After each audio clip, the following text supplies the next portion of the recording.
वक्फ bill के खिलाफ आज सड़कों पर प्रदर्शन, कांग्रेस समेत कई दल होंगे शामिल, हंगामेदार रहेगा संसद सत्र। संसद के बजट सत्र का दूसरा चरण चल रहा है। वक्फ संशोधन विधेयक को लेकर विपक्षी दल सरकार पर लगातार हमलावर है। आज इस विधेयक के खिलाफ जंतर मंतर पर all India Muslim personal law board का धरना प्रदर्शन भी है। यह धरना प्रदर्शन जंतर मंतर पर सुबह 10 बजे शुरू होगा। AIMPLV के मुताबिक इस धरने में Congress, TMC, RJD, JMM, NCP, Sapa, AIMIM, DMK, Akali Dal, Shiv Sena और IUML के प्रतिनिधि शामिल होंगे। होली के बाद आज से फिर बजट सत्र का दूसरा चरण चलेगा। दूसरा चरण 10 मार्च से शुरू हुआ है और यह 4 अप्रैल तक चलेगा। संसद की कार्यवाही आज सुबह 11 बजे से शुरू होगी। रेलवे ग्रांट सहित कई रिपोर्टों पर चर्चा होगी। सत्र के हंगामेदार रहने के आसार हैं। वक्फ बिल पर विपक्षी दल सरकार पर हमलावर। वक्फ संशोधन बिल के खिलाफ होने वाले विरोध प्रदर्शन को लेकर भी सदन में हंगामा हो सकता है।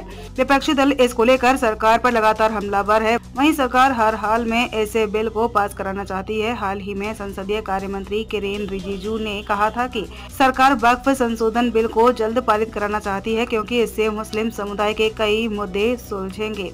संसद की संयुक्त समिति ने विपक्ष के भारी विरोध के बीच ऐसे बिल पर अपनी रिपोर्ट लोकसभा में पेश की थी। इसीलिए सरकार के लिए वक्फ संशोधन बिल को जल्द पारित कराना प्राथमिकता है। जंतर मंतर पर मुसलमानों का हल्ला बोल।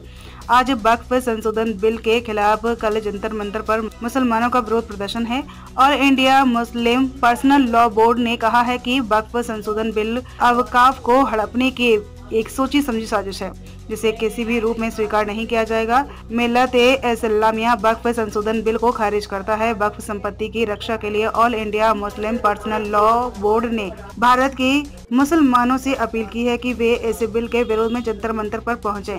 AIMPLV ने कहा है कि all India Muslim personal law board Bharat के मुसलमानों को आवाज देता है। All India Muslim personal law board के प्रवक्ता इलियास ने कहा कि हमें उम्मीद थी कि संसद की संयुक्त समिति हमारे सुझावों पर विचार करेगी, लेकिन न तो हमारी राय पर विचार किया गया और न ही विपक्षी दलों द्वारा प्रस्तावित संशोधनों को शामिल किया गया।